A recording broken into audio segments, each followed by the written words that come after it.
నమస్తే, welcome to Bharat today 24/7. ముందుగా headlines.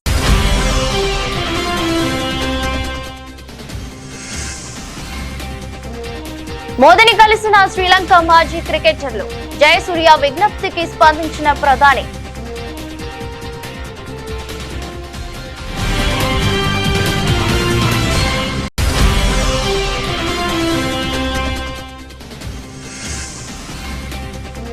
కొందరు ఎప్పుడు ఏడుస్తూనే ఉంటారు. సీఎం స్టాలిన్ పై మోదీ విమర్శలు.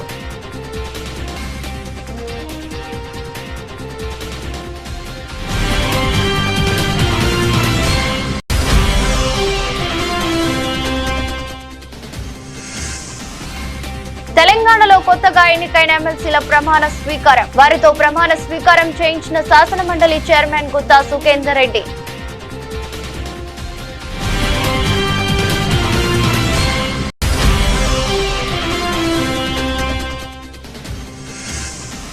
వైద్యం ఆరోగ్యంపై CM Chandrababu power point presentation. చాలా వ్యాధుల నివారణకు డైట్ కంట్రోల్ తప్పనిసరి అని వెల్లడి.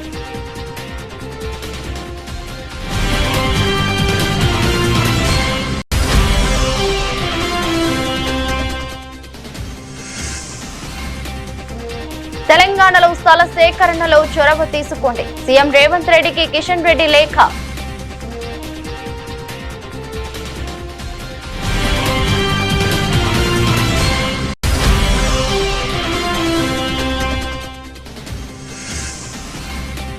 సిండికేట్ అయి రైతులను దోచుకుంటున్నారు. ఆగ్రహం వ్యక్తం చేసిన మాజీ ఎమ్మెల్యే మధునూరి ప్రసాదరాజు.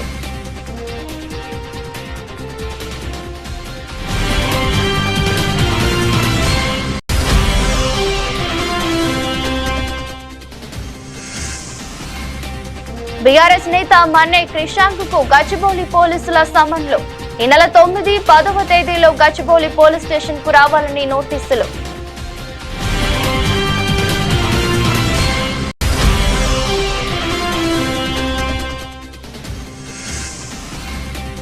25 ఏళ్ల తర్వాత దేశాలకు భారత రాష్ట్రపతి. పోర్చుగల్, స్లోవేకియా దేశాల పర్యటనకు వెళ్లిన భారత రాష్ట్రపతి ద్రౌపది ముర్ము.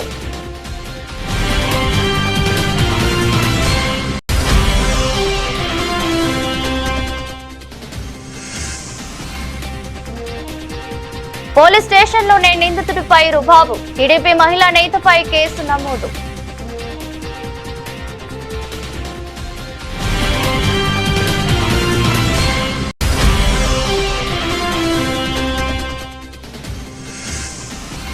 టీమిండియాలోని 4 స్టార్ క్రికెటర్లతో మళ్లీ ఆడాలన్న కోరిక ఉందన్న ధోని. సీజన్ పూర్తయ్యే వరకు ఐపీఎల్ కు వీడ్కోలు పలికే ఆలోచన లేదని వెల్లడి.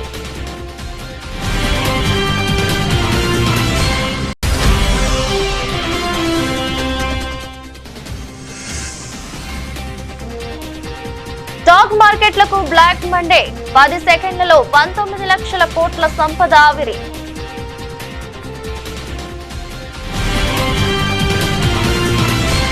శ్రీలంకలో ప్రధాని మోదీ పర్యటించిన విషయం తెలిసిందే. అయితే ఆ టూర్ సమయంలో లంక మాజీ క్రికెటర్లు మోదీని కలిశారు. భారత ప్రధానిని కలిసిన వారిలో జయసూర్య, అరవింద డిసిల్వా, కలు వితరణ, చమిండా వాస్, కుమార ధర్మసేన ఉన్నారు. 1996లో ప్రపంచ కప్ గెలిచిన ఆ బృందాన్ని మోదీ ప్రశంసించారు. ఆ రోజుల్లోనే T20 స్టైల్ క్రికెట్ ఆడినట్లు ఆయన మెచ్చుకున్నారు. ఆర్థిక సంక్షోభంతో కొట్టుమిట్టాడుతున్న తమ దేశంలో టూర్ చేసేందుకు భారత జట్టును పంపినందుకు మోదీకి లంక మాజీ క్రికెటర్లు ధన్యవాదాలు తెలిపారు. అయితే ఈ భేటీ సందర్భంగా మాజీ ఓపెనర్ జయసూర్య ఓ రిక్వెస్ట్ చేశారు. శ్రీలంకలో దాదాపు అంతటా క్రికెట్ ఆడుతామని, కానీ జఫ్నాలో ఆడడం లేదని శ్రీలంక క్రికెట్ కోచ్ గా ఓ విజ్ఞప్తి చేస్తున్నానని, జఫ్నాలో అంతర్జాతీయ క్రికెట్ స్టేడియాన్ని నిర్మించేందుకు సహకరించాలని మోదీని జయసూర్య కోరారు. ఒకవేళ స్టేడియాన్ని ఏర్పాటు చేస్తే అది జఫ్నా ప్రజలకు ఉపయోగకరంగా ఉంటుందన్నారు. జయసూర్య తమ సాయాన్ని కోరడం సంతోషంగా ఉన్నట్లు ప్రధాని మోదీ తెలిపారు. తన టీం ఈ విషయాన్ని నోట్ చేసుకుందన్నారు. శ్రీలంకలో ఎక్కువ శాతం అంతర్జాతీయ మ్యాచ్లు కొలంబో, పల్లెకిలే, గాలే స్టేడియాల్లో జరుగుతుంటాయి. గత ఏడాది లంకలో పర్యటించిన భారత జట్టు కొలంబో, పల్లెకిలేలో మాత్రమే మ్యాచ్ ఆడింది. Like Ramesh said, when we had the unrest, the problems in Sri Lanka, we were without the petrol, diesel, no current, no lights, and I think you and the government help us a lot. So we always grateful and thank you for helping our country. We are grateful for you, sir, for helping Sri Lanka. And also, I have a small request, sir. As a coach of Sri Lanka cricket at the moment, we play all over Sri Lanka except Jaffna. I want, as a coach of Sri Lanka cricket, I would love to, if India can help us to bring international ground in Jaffna, there will be a big help for the people in Jaffna, north and eastern part. So that we have lack at the moment. So we will not isolate a northern part. So they will also come very closely work with the Sri Lanka cricket, and we are working on it at the moment. But it will get more closer if you play international games in Jaffna.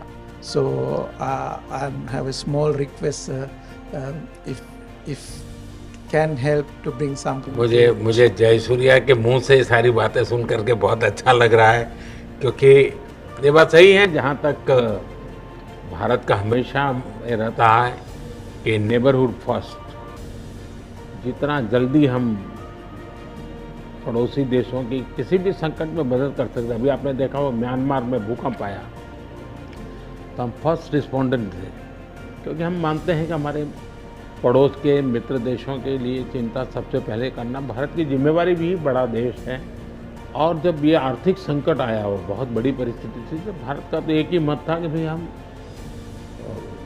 Sri Lanka इस संकट में से बाहर आना चाहिए और हम उसको पूरी मदद करेंगे। इस भूमिका से हमने ये कोशिश की, हम तो इसे अपना कर्तव्य मानते हैं। और मैं आज भी आपने देखा होगा मैंने कई नए प्रोजेक्ट्स अनाउंस किए हैं, लेकिन मुझे अच्छा लगा कि आपने जाफना की चिंता की है, और ये अपने आप में बहुत अच्छा मैसेज जाएगा कि श्रीलंका का एक क्रिकेट लीडर, जाफना में भी क्रिकेट होना चाहिए, वो बाहर नहीं होना चाहिए, इंटरनेशनल गेम वहाँ भी खेली जानी चाहिए। ये विचार अपने आप में बहुत बड़ी ताकत देता है, और मैं आपको विश्वास देता हूँ मेरी टीम इस पर ज़रूर कुछ नोट करेगी कैसे किया जा सकता है। लेकिन मुझे अच्छा लगा आप लोगों ने समय निकाला, पुरानी यादें ताज़ा हुई, सबके चेहरे देखने को मुझे मौका मिल गया। लेकिन मैं चाहूँगा कि भारत के साथ आपका नाता बना रहे, और आप जो भी साहस करें, मेरी तरफ से जो भी आपको सहयोग हो सकता है मेरी तरफ से रहेगा। తమిళనాడులోని రామేశ్వరంలో జరిగిన బహిరంగ సభలో ప్రధాని మోదీ ప్రతిపక్షాలపై విమర్శలు గుప్పించారు. ముఖ్యంగా తమిళనాడు ముఖ్యమంత్రి స్టాలిన్ చేసిన ఆరోపణలను ఆయన ఖండించారు. కేంద్ర ప్రభుత్వం తమిళనాడుకు భారీగా నిధులు కేటాయిస్తుందని, గత ప్రభుత్వంతో పోలిస్తే 3 రెట్లు ఎక్కువ నిధులు ఇచ్చామని మోదీ స్పష్టం చేశారు. కొందరు కారణం లేకుండానే ఎప్పుడు ఏడుస్తూ ఉంటారు అంటూ స్టాలిన్ సహా ఇతర పార్టీల నేతలపై మోదీ వ్యంగ్యాస్త్రాలు సంధించారు. కేంద్ర ప్రభుత్వం నిధులు ఇవ్వటం లేదని, తమిళనాడును విస్మరిస్తుందని స్టాలిన్ చేసిన ఆరోపణలను ఆయన పరోక్షంగా తిప్పికొట్టారు. గత దశాబ్దంలో తమిళనాడు అభివృద్ధికి కేంద్రం భారీగా నిధులు కేటాయించిందని, రైల్వే ప్రాజెక్టులకు నిధులు గణనీయంగా పెంచామని మోదీ వివరించారు. తమిళనాడు అభివృద్ధికి కేంద్రం కట్టుబడి ఉందని పునరుద్ఘాటించారు. కేంద్రం తమకు నిధులు ఇవ్వటం లేదని స్టాలిన్ చేస్తున్న ఆరోపణలను మోదీ ఖండించారు. विकसित भारत के सफर में तमिलनाडु का बहुत बड़ा रोल है।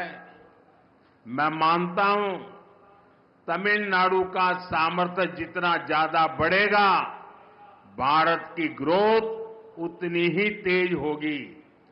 बीते दशक में तमिलनाडु के विकास के लिए 2014 से पहले की तुलना में 3 गुना ज्यादा पैसा सेंटर से दिया गया है। जब इंडी अलायंस की सरकार थी, डीएमके उस सरकार में विराजमान थे, तब जितना पैसा मिला उससे 3 गुना मोदी सरकार ने दिया है। इससे तमिलनाडु की इकोनॉमिक और इंडस्ट्रियल ग्रोथ में बहुत बड़ी मदद मिली है। நண்பர்களே, வளர்ச்சியடைந்த பாரதம் நோக்கிய பயணத்தில் தமிழ்நாட்டிற்கென மிகப்பெரிய பங்கு இருக்கின்றது. தமிழ்நாட்டின் வல்லமை எத்தனை அதிகம் உயர்கிறதோ, பாரதத்தின் வளர்ச்சியும் அந்த அளவுக்கு விரைவாகும் என்று நான் கருதுகிறேன்.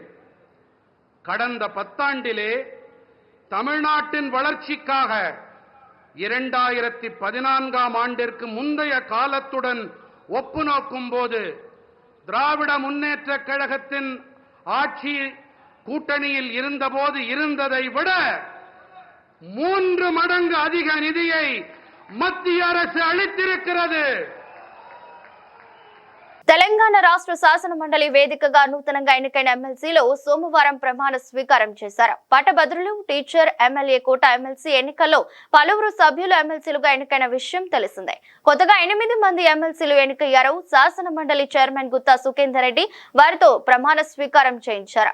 శ్రీపాల్ రెడ్డి, శంకర్ నాయక్, నెల్లికంటి సత్యం, మల్కా కొమరయ్య, అంజిరెడ్డి తదితరులు ప్రమాణం చేశారు. ఈ కార్యక్రమానికి మంత్రి శ్రీధర్ బాబు, కేంద్ర మంత్రి కిషన్ రెడ్డి, రాజ్యసభ సభ్యులు doctor Laxman, MP Raghunandan Rao, MLC ఏవిన్ Reddy, Jana Reddy, Uttam Kumar Reddy తదితరులు హాజరయ్యారు. కాగా 7 ఎమ్మెల్సీలు మాత్రమే ప్రమాణ స్వీకారం చేశారు. బీఆర్ఎస్ పార్టీ నుంచి ఎమ్మెల్సీగా ఎన్నికైన దాసోజు శ్రవణ్ మరో రోజు ప్రమాణ స్వీకారం చేస్తారని ఆ పార్టీ వర్గాలు తెలిపాయి. కాగా ఎమ్మెల్యే కోటాలో కాంగ్రెస్ నుంచి విజయశాంతి, అద్దంకి దయాకర్, శంకర్ నాయక్, సిపిఐ నుంచి నెల్లికంటి సత్యం, బీఆర్ఎస్ నుంచి దాసోజు శ్రవణ్ ఏకగ్రీవంగా ఎన్నికయ్యారు. కరీంనగర్ పట్టభద్రులు, టీచర్ ఎమ్మెల్సీ ఎన్నికల్లో బీజేపీ అభ్యర్థులు అంజిరెడ్డి, మల్కా కొమరయ్య విజయం సాధించారు.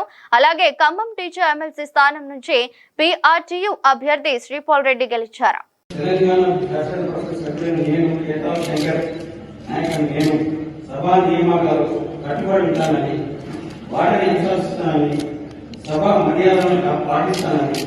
సాంప్రదాయాలను గౌరవిస్తానని దైవసాక్షిగా ప్రమాణం చేస్తున్నాను.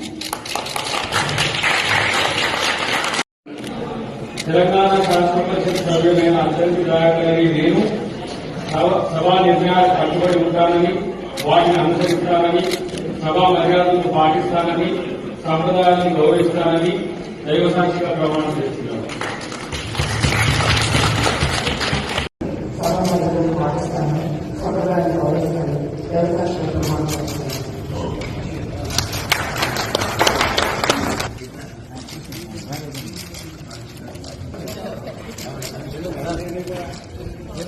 వైద్యం, ఆరోగ్యం, ఆహారం అంశంపై CM Chandrababu Naidu power point presentation ఇచ్చారు. ఈ సందర్భంగా మాట్లాడుతూ అనేక వ్యాధులు మన ఆహారపు అలవాట్ల కారణంగానే వస్తుంటాయని వెల్లడించారు. చాలా వ్యాధుల నివారణకు డైట్ కంట్రోల్ చేసుకోవడం తప్పనిసరి అని పేర్కొన్నారు. అదెలాగో కూడా చంద్రబాబు వివరించారు. 4 సభ్యులున్న కుటుంబంలో ఉప్పు నెలకు 600 గ్రాములు మాత్రమే వాడాలి. వంట నూనె కూడా నెలకు 2 లీటర్లు మాత్రమే వాడాలి.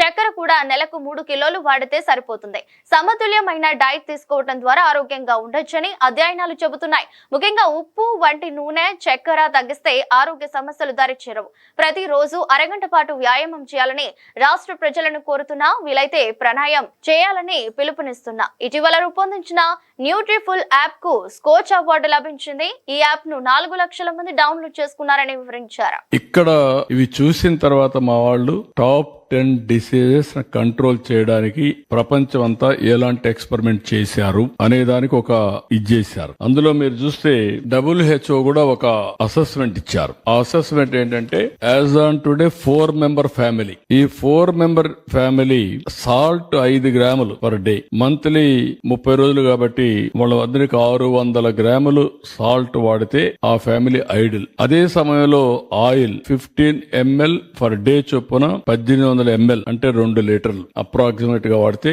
That is the ideal. Sugar 25 గ్రాములు 30 రోజులు 3000 గ్రాములు, దగ్గర 3 kgs. అంటే ప్రతి ఒక్కరు 4 ఉండే ఫ్యామిలీ యావరేజ్ 600 గ్రాములు సాల్ట్, 1800 అంటే 2 లీటర్లు ఆయిల్, 3000 గ్రాములు అంటే 3 కేజీలు షుగర్. ఇది 600 గ్రాములు అంటే 0.6 kgs ఆఫ్ సాల్ట్. మనం తెలియసో తెలియకుండా ఉప్పు ఎక్కువ వేసేసుకుంటున్నాం, బాగా టేస్ట్ ఉంటుందని. అక్కడి నుంచి ఈ ప్రాబ్లమ్స్ అన్ని స్టార్ట్ అవుతున్నాయి. This is ideal diet. రెండోది కూడా నేను చూశాను నిన్న, one of the best diet. Residential school కి వెళ్ళాను నిన్నే అందుకమ్మా. 7 times స్మాల్ మీల్ ఇస్తున్నారు. మార్నింగ్ నిద్ర లేస్తానే మిల్క్, బ్రేక్ఫాస్ట్, చిక్కీ ఒక స్నాక్, లంచ్, లంచ్, ఈవినింగ్ ఒక స్నాక్, మళ్ళా డిన్నర్, మళ్ళీ ఒక ఫ్రూట్ పడుకునే ముందు. Ideal food. ఈ 7 వల్ల పీరియాడికల్ గా స్మాల్ డోసెస్ ఏది గ్లూకోజ్ లెవెల్స్ కంటిన్యూగా పనిచేస్తున్నాయి. అంటే ఎక్కువ రైజ్ అయిపోదు, తగ్గదు, ఎనర్జీ లెవెల్స్ కన్సిస్టెన్సీ ఉంటుంది, స్లీప్ బాగుంటుంది, గ్రోత్ బాగుంటుంది. That is the ideal situation. అందరూ 7 సార్లు 6-7 సార్లు గానీ స్మాల్ మీల్ గానీ ప్రాక్టీస్ చేయగలిగితే దట్ విల్ ది బెస్ట్. రెండోది నేను చెప్పింది ఇది కూడా, ఏదైతే 600 గ్రాములు సాల్ట్, అదే మరి 2 లీటర్లు మాక్సిమం ఆయిల్, ఇంకొక పక్కన 3 కేజీలు షుగర్. ఈ 2 థంబ్ రూల్ కింద గానీ ఫ్యామిలీస్ అన్ని ప్రాక్టీస్ చేయగలిగితే చాలా డిసీజెస్ మనం కంట్రోల్ చేసుకునే పరిస్థితి వస్తుంది.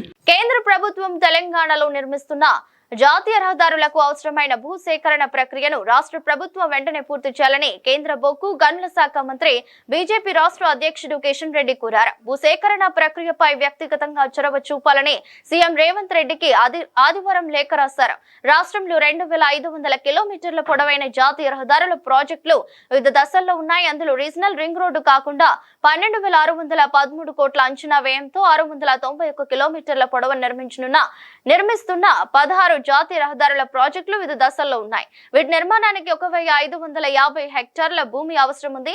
ఈ స్థల సేకరణకు సంబంధించి రాష్ట్ర ప్రభుత్వ అధికారులకు కేంద్ర రోడ్డు రవాణా, జాతీయ రహదారుల మంత్రిత్వ శాఖ, జాతీయ రహదారుల సంస్థ అధికారులు పలుసార్లు లేఖలు రాస్తే ఇప్పటి వరకు 904 హెక్టార్ల భూమి రాష్ట్ర ప్రభుత్వం స్వాధీనం చేసింది. ఇంకా 646 హెక్టార్ల భూమి ఇవ్వాలి. రాష్ట్ర ప్రభుత్వం సకాలంలో స్థలాన్ని సేకరించేస్తే ఆయా ప్రాజెక్టులను సకాలంలో పూర్తి చేయడానికి కేంద్ర ప్రభుత్వానికి వీలుంటుందని కిషన్ రెడ్డి పేర్కొన్నారు. రాష్ట్రంలో కూటమి నేతల చేతుల్లో ఆక్వా రంగం ఉండటంతో ఇష్టారాజ్యంగా వారు ఆక్వా రైతులను దోచుకుంటున్నారని వైఎస్ఆర్సీపీ పశ్చిమ గోదావరి జిల్లా అధ్యక్షుడు మాజీ ఎమ్మెల్యే ముదునూరి ప్రసాదరాజు మండిపడ్డారు. భీమవరంలో మీడియాతో మాట్లాడుతూ కూటమి నేతలు ఆక్వా సంస్థలను అడ్డం పెట్టుకుని సిండికేట్ గా మారి రైతులను నిలుపు దోపిడీ చేస్తున్నారని ఆగ్రహం వ్యక్తం చేశారు. టారిఫ్ల సాకుతో ఆక్వా రేట్లను గణనీయంగా తగ్గించి వేశారని ధ్వజమెత్తారు. ఆక్వా రైతులకు అండగా నిలవాల్సిన ప్రభుత్వం కూటమి నేతలకే కొమ్ము కాస్తుందని అన్నారు. ఒకటైతే గమనించాలి, జనరల్గా ఇప్పుడు ఈ సిండికేట్గా ఏర్పడినటువంటి ఎక్స్పోర్టర్స్ అందరూ కూడా మరి ఇప్పుడు ఉన్నటువంటి ప్రభుత్వానికి మద్దతుదారులు. దానివల్ల ఈ ప్రభుత్వంలో ఉన్నటువంటి నాయకులు ఎవరూ కూడా వారిని నియంత్రించేటువంటి పరిస్థితి వాళ్ళకి లేదు.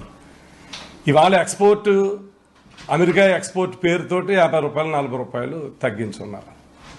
మొత్తం ఎక్స్పోర్ట్లో ఓన్లీ 30% ఓన్లీ అమెరికా ఎక్స్పోర్ట్, కనుక చైనా 20% ఎక్స్పోర్ట్, ఇతర దేశాలు కనుక 50% ఎక్స్పోర్ట్. 30% ఎక్స్పోర్ట్ అయ్యేటువంటి అమెరికా సుంకాన్ని దృష్టిలో పెట్టుకుని అమెరికాలో దిగుమతి అయ్యేటువంటి ఆహార ఉత్పత్తులకి ట్యాక్స్ వేస్తే దాన్ని వంకగా తీసుకుని ఈ రోజున ఇక్కడ 40 రూపాయలు 50 రూపాయలు మాట్లాడితే తగ్గించడం, మరి రైతులు దీని మీద చాలా ఒత్తిడికి గురవుతూ ఉన్నారు. ఎందుకనంటే అసలు దీంట్లో 20 కౌంట్ నుంచి 50 కౌంట్ వరకునే అమెరికా ఎక్స్పోర్ట్ అవుతుంది. మరి 70 కౌంట్ నుంచి 100 కౌంట్ దాకా అమెరికా ఎక్స్పోర్ట్ చేసుకోదు. కానీ ఆ రేటు కూడా మరి 100 కౌంట్ రేటు కూడా తగ్గించడం ఆశ్చర్యంగా ఉంది. మరి ఎవరికైనా ఎక్స్పోర్ట్కి నష్టం వస్తుందని అంటే టక్కనే రేట్లు పెంచేస్తున్నారు. ఇదే రకంగా గతంలో కూడా ఫీడ్ రేట్లు, గతంలో ఉన్నటువంటి ముడి సరుకు పెరిగితే ఆ రోజున ఫీడ్ రేట్ పెంచితే దాన్ని నియంత్రించడం జరిగింది. ఆ రోజున సోయా 83 రూపాయలు ఉండేది, ఈ రోజున 23 రూపాయలు ఉంది సోయా కేజీ. కానీ మరి దాన్ని నియంత్రించి మేత రేట్లు తగ్గించవలసినటువంటి బాధ్యత ఈ ప్రభుత్వానికి ఉంది. కానీ వాళ్ళకి తగ్గితేనేమో మేత రేట్లు తగ్గించట్లేదు. ఎక్కడైనా నష్టం వస్తుంది, పెరిగిందంటే ఆ భారాన్ని రైతు మీద వేసేటువంటి పరిస్థితి ఏర్పడుతూ ఉంది. ఇలా ఒక పక్క రైతుని మరి ఎన్నో హామీలు ఇచ్చి మోసపుచ్చి ఈ ప్రభుత్వం అధికారంలోకి వచ్చింది. బీఆర్ఎస్ నేత మన్నే క్రిషాంక్ కు గచ్చిబౌలి పోలీసులు సమన్లు ఇచ్చారు. హెచ్సియు విద్యార్థుల పోరాటానికి సంబంధించిన కేసుల్లో ఈ నెల 9, 10వ తేదీలో గచ్చిబౌలి పోలీస్ స్టేషన్ కు రావాలని క్రిషాంక్ పోలీసులు నోటీసులు అందజేశారు. హెచ్సియు అంశంలో ఇప్పటికే క్రిషాంక్ పై 4 ఎఫ్ఐఆర్లు నమోదయ్యాయి.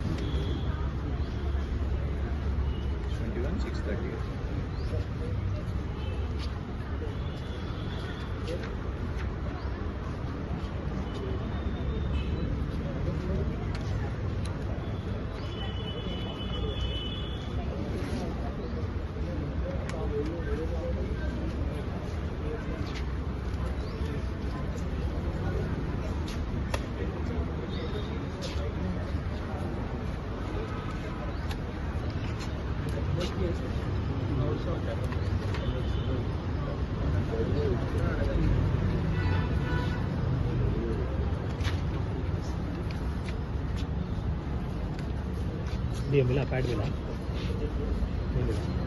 फोन रखो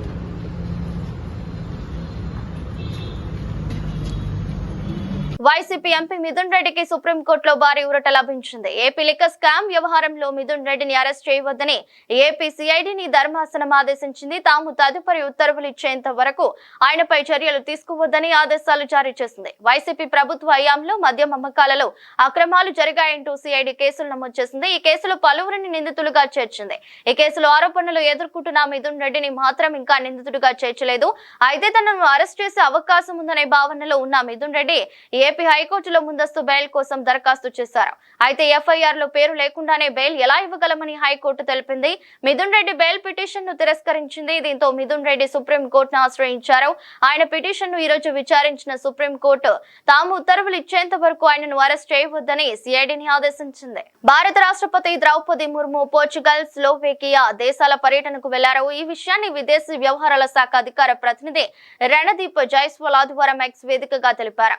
రాష్ట్రపతి ద్రౌపది ముర్ము పోర్చుగల్, స్లోవేకియా దేశాల అధికారిక పర్యటనకు బయలుదేరారని ఆయన తెలిపారు. 25 సంవత్సరాల తర్వాత భారత రాష్ట్రపతి ఈ దేశాల్లో పర్యటించడం ఇదే మొదటిసారి అని ఆయన పేర్కొన్నారు. ఈ పర్యటనలో రెండు దేశాలతో ముఖాముఖి బహుముఖ సహకారం మరింతగా విస్తరించనుందని ఆయన ఆశాభావం వ్యక్తం చేశారు. భారత్ పోర్చుగల్ దౌత్య సంబంధాలకు 50 సంవత్సరాలు పూర్తయిన సందర్భంగా ద్రౌపది ముర్ము లిస్బన్ లో పర్యటించనున్నారు. హైదరాబాద్ కంచె గచ్చిబౌలి భూముల వ్యవహారంపై బాలీవుడ్ నటి దియా మిర్జా తెలంగాణ ప్రభుత్వంపై మండిపడ్డారు.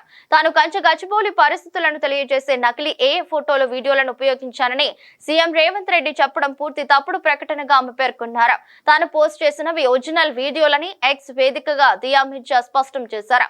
తెలంగాణ ముఖ్యమంత్రి నిన్న ఒక ట్వీట్ చేశారు. కంచె గచ్చిబౌలి వద్ద పరిస్థితి గురించి ఆయన కొన్ని వాదనలు చేశారు. వాటిలో ఒకటి, ప్రభుత్వం వేలం వేయాలనుకున్న 400 ఎకరాల భూమిపై జీవ వైవిధ్యాన్ని కాపాడాలని విద్యార్థులు చేసిన నిరసనకు మద్దతుగా నేను నకిలీ రూపొందించిన చిత్రాలు, వీడియోలను ఉపయోగించానని అన్నారు. ఇది పూర్తిగా తప్పుడు ప్రకటన. నేను రూపొందించిన ఒక్క చిత్రం లేదా వీడియోను కూడా పోస్ట్ చేయలేదు. నేను పోస్ట్ చేసినవి ఒరిజినల్ వీడియోలు. మీడియా తెలంగాణ ప్రభుత్వం అలాంటి వాదనలు చేసే ముందు వాస్తవాలను ధృవీకరించుకోవాలని దియా మిర్జా ట్వీట్ చేశారు. విశాఖ పార్లమెంటరీ నియోజకవర్గం టీడీపీ మహిళా విభాగం అధ్యక్షురాలు సర్వసిద్ధి అనంతలక్ష్మిపై నిన్న పోలీసులు కేసు నమోదు చేశారు. వారి కథనం ప్రకారం అక్కిరెడ్డిపాలెంకి చెందిన కొత్తూరు నరేంద్ర హైదరాబాద్ లో సాఫ్ట్వేర్ ఇంజనీర్. ఆర్టీసీలో ఉద్యోగాలు ఇప్పిస్తామని నరేంద్ర తమ నుంచి 40 లక్షలు తీసుకుని మోసం చేశాడని అనంతలక్ష్మి గత నెల 2న పోలీసులకు ఫిర్యాదు చేశారు. పోలీసులు నరేంద్రను పిలిచి విచారిస్తుండగా విషయం తెలుసుకున్న అనంతలక్ష్మి పోలీస్ స్టేషన్ కు చేరుకుని తన కాలి చెప్పుతో నరేంద్ర చెంపలు వాయించారు. విచారణ అనంతరం నిందితుడు నరేంద్రను పోలీసులు అరెస్ట్ చేశారు. ఆ తర్వాత ఆయన బెయిలుపై విడుదలయ్యారు. అనంతరం ఆయన నగర పోలీస్ కమిషనర్ శంకర్ప్రతాప్ బాగ్చిని కలిసి అనంతలక్ష్మి తనను పోలీస్ స్టేషన్ లోని చెప్పుతో కొట్టినట్టు ఫిర్యాదు చేశారు. సిపి దీన్ని తీవ్రంగా పరిగణించారు. ఆయన ఆదేశాల మేరకు పోలీస్ స్టేషన్ లోని సీసీటీవీ ఫుటేజ్ ని పరిశీలించి దాని ఆధారంగా నిన్న అనంతలక్ష్మిపై పోలీసులు కేసు నమోదు చేశారు. కాగా పోలీస్ స్టేషన్ లో నిందితుడిపై చేయి చేసుకోవడం తప్పని సిఐ పార్థసారథి వారిస్తున్న అనంతలక్ష్మి వినలేదు. సరికదా, నా గురించి నీకు తెలియదు, నిన్న ఇక్కడి నుంచి ట్రాన్స్ఫర్ చేయిస్తా అని సిఐని ఆమె బెదిరించినట్టు స్టేషన్ వర్గాలు తెలిపాయి. సిఐ కూడా బెదిరింపు వాస్తవమేనని తెలిపారు. ఏపీలో ఈ రోజు నుంచి నెట్వర్క్ ఆసుపత్రుల్లో వైద్య సేవలు నిలిచిపోవడంపై ఏపీసీసీ చీఫ్ వైఎస్ షర్మిలారెడ్డి స్పందించారు. ఆరోగ్యశ్రీ సేవలకు సంబంధించి కూటమి ప్రభుత్వంపై తీవ్ర స్థాయిలో మండిపడ్డారు. ఆరోగ్యశ్రీ బకాయిలు విడుదల చేయకుండా వైద్య సేవలు ఆపేదాకా చూశారని ఫైర్ అయ్యారు. పేదోడికి వైద్యం అందని ద్రాక్ష అయిందని, ఆరోగ్యశ్రీ అనారోగ్యశ్రీగా మారిందంటూ విమర్శలు గుప్పించారు. పేరుకు రైజింగ్ స్టేట్ కానీ వైద్య సేవలకు దిక్కులేదంటూ వ్యాఖ్యలు చేశారు. పేదోడి ఆరోగ్యానికి రాష్ట్రంలో భరోసా లేదన్నారు. ప్రజారోగ్యంపై కూటమి ప్రభుత్వానికి అంతులేని నిర్లక్ష్యం వహిస్తుందన్నారు. ఆరోగ్యశ్రీ సేవల కింద 3,500 కోట్లు పెండింగ్ పెట్టడం నిజంగా సిగ్గుచేటని ఆగ్రహం వ్యక్తం చేశారు. గత 9 నెలలుగా పూర్తి స్థాయిలో బకాయిలు విడుదల చేయకుండా వైద్య సేవలు ఆపేదాకా చూడటం అంటే ఆరోగ్యశ్రీపై సర్కారుకున్న చిత్తశుద్ధి ఏంటో అర్థమవుతుందన్నారు. పథకాన్ని నిర్వీర్యం చేసే కుట్రలో భాగమే ఇదంతా అంటూ ఆరోపించారు. కూటమి ప్రభుత్వం అధికారంలోకి వచ్చిన నాటి నుంచి ఆరోగ్యశ్రీ అనారోగ్యశ్రీగా మారిందన్నారు. పేదోడికి వైద్యం అందని ద్రాక్ష అయిందని అన్నారు. వైద్య సేవలను విస్తృత పరుస్తామని రాష్ట్రాన్ని వైద్యానికి గ్లోబల్ సిటీగా చేస్తామని గొప్పలు చెప్పే చంద్రబాబు ముందు ఆరోగ్యశ్రీ నిధులు విడుదల చేయాలని అన్నారు. భారత జట్టులోని 4 స్టార్ క్రికెటర్లతో మళ్లీ ఆడాలనే కోరిక ఉందని భారత మాజీ కెప్టెన్ మహేంద్ర సింగ్ ధోని అన్నారు. ధోని ప్రస్తుతం చెన్నై సూపర్ కింగ్స్ తరపున ఆడుతున్న విషయం తెలిసిందే. తాజాగా ఓ పాడ్కాస్ట్ లో ధోని పాల్గొనగా ఆ సందర్భంలో ఎదురైన ప్రశ్నకు ఆయన ఆసక్తికర సమాధానం ఇచ్చారు.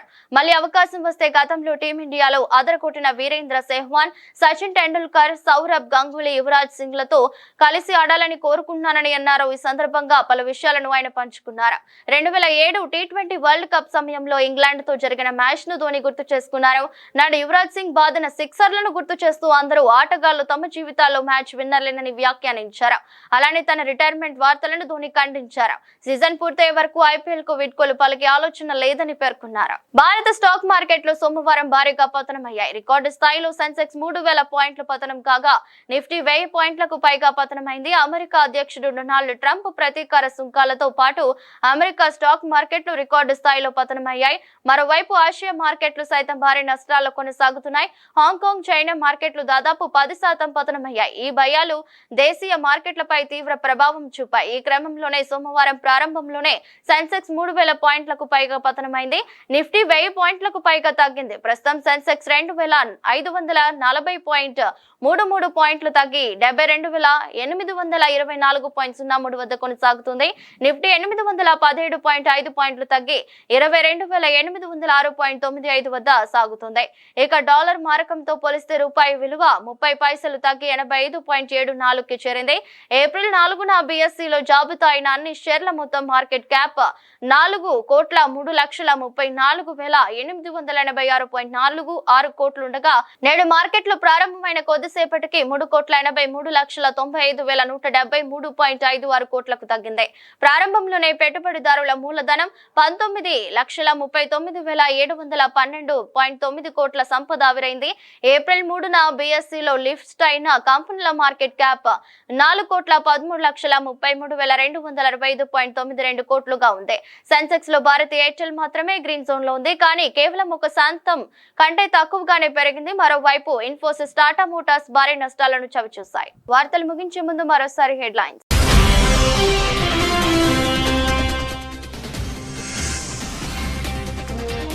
మోదీని కలిసిన శ్రీలంక మాజీ క్రికెటర్లు.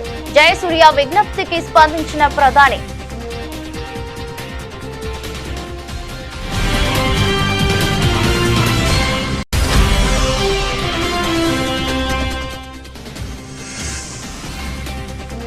కొందరు ఎప్పుడు ఏడుస్తూనే ఉంటారు. సీఎం స్టాలిన్ పై మోదీ విమర్శలు.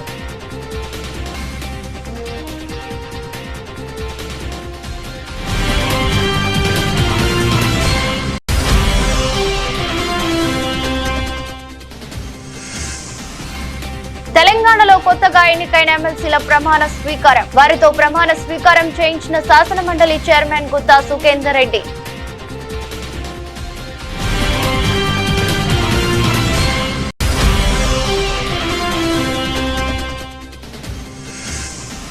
వైద్యం, ఆరోగ్యంపై CM Chandrababu power point presentation. చాలా వ్యాధుల నివారణకు డైట్ కంట్రోల్ తప్పనిసరి అని వెల్లడి.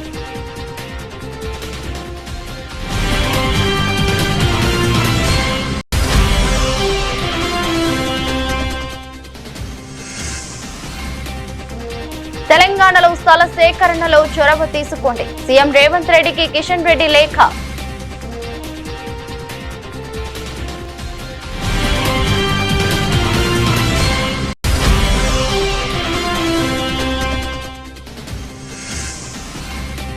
సిండికేట్ అయి రైతులను దోచుకుంటున్నారు. ఆగ్రహం వ్యక్తం చేసిన మాజీ ఎమ్మెల్యే మధునూరి ప్రసాదరాజు.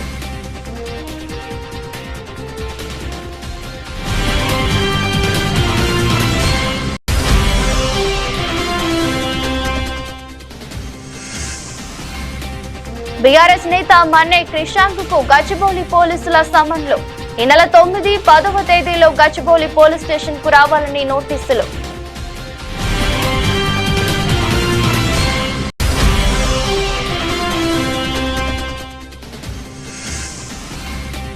ఇరవై 25 ఏళ్ల తర్వాత దేశాలకు భారత రాష్ట్రపతి. పోర్చుగల్, స్లోవేకియా దేశాల పర్యటనకు వెళ్లిన భారత రాష్ట్రపతి ద్రౌపది ముర్ము.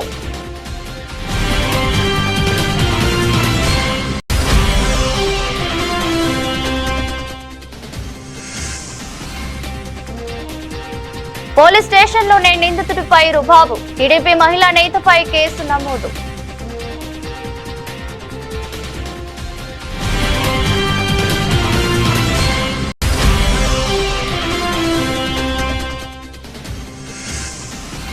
టీమిండియాలోని 4 స్టార్ క్రికెటర్లతో మళ్లీ ఆడాలన్న కోరిక ఉందన్న ధోని. సీజన్ పూర్తయ్యే వరకు ఐపీఎల్ కు వీడ్కోలు పలికే ఆలోచన లేదని వెల్లడి.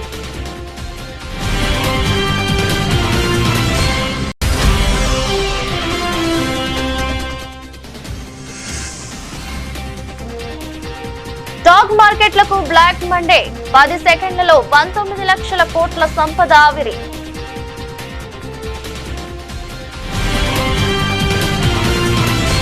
ఇది రోజు బులెటిన్. మరో బులెటిన్లో మళ్ళీ కలుద్దాం. అంతవరకు సెలవు, నమస్కారం.